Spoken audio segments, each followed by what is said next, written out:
नमस्कार, DV live Chhattisgarh में आपका स्वागत है। छत्तीसगढ़ की तमाम बड़ी खबरों के साथ मैं हूं सिमरन कौर। आइए देखते हैं आज की सुर्खियां। मुख्यमंत्री विष्णुदेव साय अंबिकापुर बिलासपुर संभाग के लिए हुए रवाना। कहा, पूर्व सीएम भूपेश बघेल के पिता नहीं रहे, भगवान उनकी आत्मा को शांति दे। उप मुख्यमंत्री अरुण साव सरगुजा व बिलासपुर संभाग के लिए हुए रवाना। कहा, सरगुजा के कार्यकर्ताओं ने 14 की 14 सीटें जिताई हैं। और भगवान राम को लेकर की जा रही राजनीति पर केदार कश्यप ने कांग्रेस पर किया पलटवार। कहा, भगवान राम पर राजनीति नहीं की जानी चाहिए।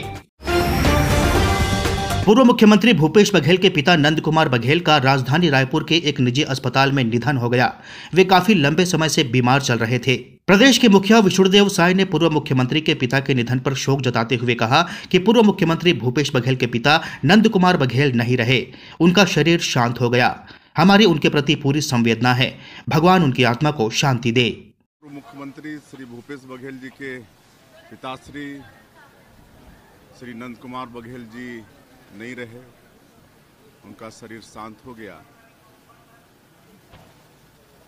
तो हम लोगों की पूरी संवेदना है और उनकी आत्मा को भगवान शांति दे और उनके शोक संतप्त परिवार को इस गहन शोक।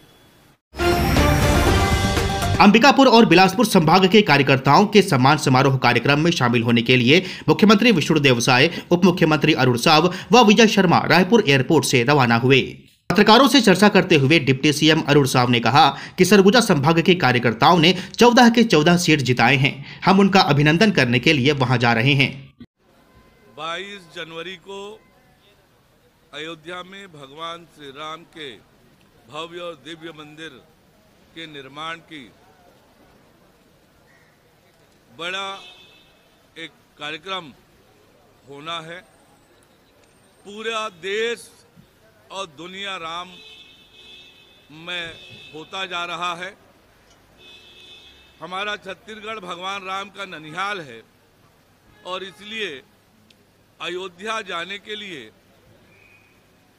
लोगों में भारी उत्साह है और बड़ी संख्या में लोग अयोध्या जाने वाले हैं। अरुण साव ने कहा कि 22 जनवरी को अयोध्या में भगवान श्री राम का भव्य मंदिर निर्माण का बड़ा कार्यक्रम होना है। पूरा देश व दुनिया राममय होती जा रही है। हमारा छत्तीसगढ़ भगवान राम का नवनिहाल है और अयोध्या जाने के लिए यहाँ के लोगों में भारी उत्साह है। सरगुजा संभाग में तो 14 की 14 सीटें भारतीय जनता पार्टी को मिली है। हम सब कार्यकर्ताओं के अभिनंदन के लिए वहां जा रहे हैं। कश्मीर मुद्दा एक बार फिर से सुर्खियां बटोर रही है, जिसे लेकर अरुण साव ने कहा कि जम्मू कश्मीर के लोगों के जीवन में वास्तव में परिवर्तन आया है। धारा 370 हटाने के बाद जम्मू कश्मीर के लोगों के जीवन में तरक्की और खुशहाली आई है। महबूबा मुफ्ती जी लगातार इस तरह की बात करती रही हैं, लेकिन वास्तविकता ये है कि जम्मू कश्मीर के लोगों के जीवन में परिवर्तन आया है। जम्मू कश्मीर विकास की ओर आगे बढ़ा है। धारा 370 के समाप्त होने के बाद और जम्मू कश्मीर के लोगों के जीवन में खुशहाली और तरक्की महबूबा जी को पसंद नहीं आ रही। अयोध्या में 22 जनवरी को भगवान राम के मंदिर का उद्घाटन किया जाएगा। प्रदेश में भगवान राम पर राजनीति को लेकर वन मंत्री केदार कश्यप ने कांग्रेस पर पलटवार करते हुए कहा कि भगवान राम पर राजनीति नहीं की जानी चाहिए। कांग्रेस पर निशाना साधते हुए वन मंत्री केदार कश्यप ने कहा कि कांग्रेस ने पूरे सिस्टम को खराब करने की कोशिश की है। कभी चाइना, श्रीलंका में जाकर देश का नाम खराब करते हैं तो कभी पाकिस्तान से बात करने की बात करते हैं। इससे बड़ा दुर्भाग्य क्या है? अब ये इन्होंने तो एक जिस तरीके से पूरे सिस्टम को खराब करने की कोशिश की और देश के नाम को गिराने की कोशिश की। कभी वो चाइना के बीच में जाकर के इस देश का अपमान करते हैं, कभी पाकिस्तान के से चर्चा करने की बात करते हैं। तो इससे बड़ा दुर्भाग्य क्या हो सकता है? और इनका वास्तविक चेहरा अब सामने आ गया है। अब ये धर्म विरोधी भी हो रहे हैं।